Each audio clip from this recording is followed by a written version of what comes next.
accountability. After Joe Biden finally bowed out of the race, Kamala Harris is now the newly crowned Democrat nominee. And as expected, the fake news media, along with the Democrats, are trying to paint Harris as some sort of moderate. Meanwhile, Kamala, as you just heard us talking about, she's as far left as they come. She has openly called for open borders, the defunding of police, and she's a border czar who has yet to go to the border, and she has a disastrous economic policy that is causing a historic number of Americans to live paycheck to paycheck due to skyrocketing self-induced inflation by this administration. Our first guest, writing in his op-ed, the Biden-Harris administration has a crisis of accountability. Let's bring in Republican Congressman from Oklahoma and member of the House Ways and Means Committee, Kevin Hern. There you are, sir. Real quick, before we get into it, what did you think of President Trump's Bitcoin speech? He promises to be on the forefront of innovation. Well, that's who President Trump is. He's always looking forward. He's not looking backwards. He knows America can be great. And I think that's why he's running again, because he sees what's happened with the failed policies of Joe Biden and Kamala Harris over the last 3.5 years, and he wants to return it to where it was when he was president. Mm-hmm. And, pivoting back to Kamala Harris, you know what song comes to mind? Remember Boy George? Come, chameleon, right? Now she's like changing her spots, changing her color. As you just heard Tom Del Belcaro talking about, she goes wherever which way the wind blows. So at her core, she doesn't really have any fundamental principles that she adheres to. And the fake news and their Democrat cohorts, they're now trying to paint Kamala as some sort of moderate. Even GovTrack, an alleged nonpartisan group, they pulled their ranking of Harris as the most liberal senator back in 2019, and now they're rebranding her as the most Democratic. What do you think about this, Congressman? Well, it's not unusual for people to try to run to the middle on the Democrat side, because that's where most of America is. They don't like the far left agenda. But she can't run away from the Biden administration because she's been part of that. The Biden-Harris, Mayorkas, what they've done on the southern border, when you see the tens of millions of people cross, the hundreds of thousands of people that have died from fentanyl, she can't run from that. And, she's part of the 13 Gold Star families that with a failed pullout of Afghanistan. And the list goes on and on and on. And I think when you're seeing right now that people need to remember that are watching your show and other shows across America is that the high food costs we have today, the rent, the high gas prices are the Biden-Harris policies. And this is what Americans will tell you. Once was a guy on the Democrat side that said it's about the economy, stupid. Mm-hmm. And the economy in America is not in a good place. People have less money to spend today, and they're going to vote that way. They're going to support President Trump.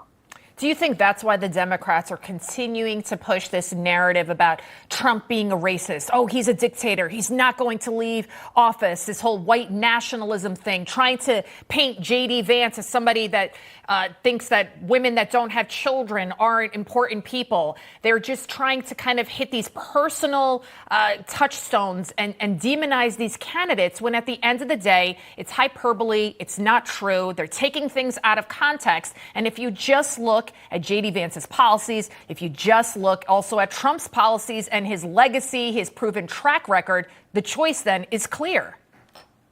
Well, I know J.D. Vance very well. He and I worked together on bills. He's spoken to the Republican Study Committee, which I chair in Congress. Actually, I was just with him yesterday at an event in Oklahoma.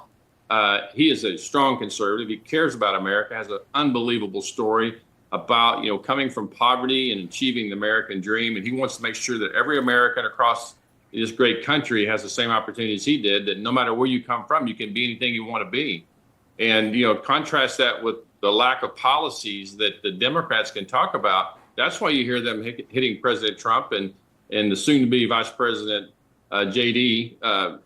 Vance, because the issues are they don't have any policies they can talk about, so they have to go tear other people down, which is exactly why they don't hold anybody accountable in the administration. They go blame President Trump for all of their failed policies, and they fire no one inside of their administration for failed border policies, energy policies, economic policies, and the chaos around the world.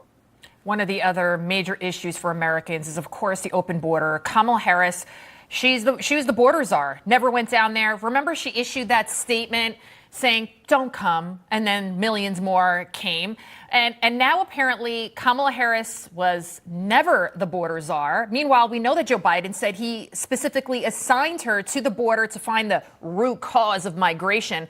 I want you to take a listen to this congressman, to the media, now trying to rewrite history. Kamala Harris, who was appointed as the border czar. As the border crisis escalates, President Biden is putting the vice president in charge. And the Biden administration did task Vice President Kamala Harris with the issue of migrant crossings, naming her the so-called border czar. You just heard their media specifically calling her the border czar. And those are left-wing media outlets. And now you have people like Hakeem Jeffries coming out saying she was never the border czar. What do you think about the Democrats? And then the fake news kind of picking up the ball. Axios even saying she wasn't the border czar. They got hit with community notes, right? A fact check. What do you think about this, Congressman Hern? Well, time and time again, the Democrats hate these videos that come forward and how they've changed, and how you started out this interview with the changing of like a chameleon. They change all the time, hoping nobody will ever know. The left-wing media tries to cover up all of the things that they did, the bad policies, and somehow they want you to think that Kamala Harris never was associated with Joe Biden, but she was, she is, and she forever will be. And people need to remember that. You know, I would argue right now today, we just had an assassination attempt on President Trump. The assassin was killed finally after shooting off 8 rounds. And Director Cheadle came before the committee last Monday and resigned afterwards. I called for her to be gone the minute she said that nobody could be on the roof. But had not a few Democrats come forward and asked for her to be gone, to resign, I'm not sure she'd be gone today, because President Biden and Kamala Harris were calling her great. Calling her great as she was being subpoenaed to come to this committee.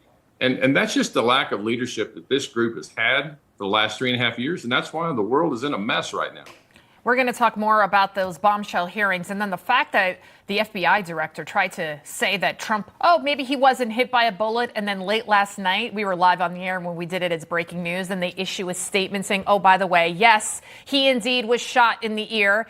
It's incredible. And you just think, will they go much lower? And then they hit this, go even lower, right? It's a gut punch. Congressman Kevin Hern, thank you so much, sir, for joining us this evening. Thanks for having me.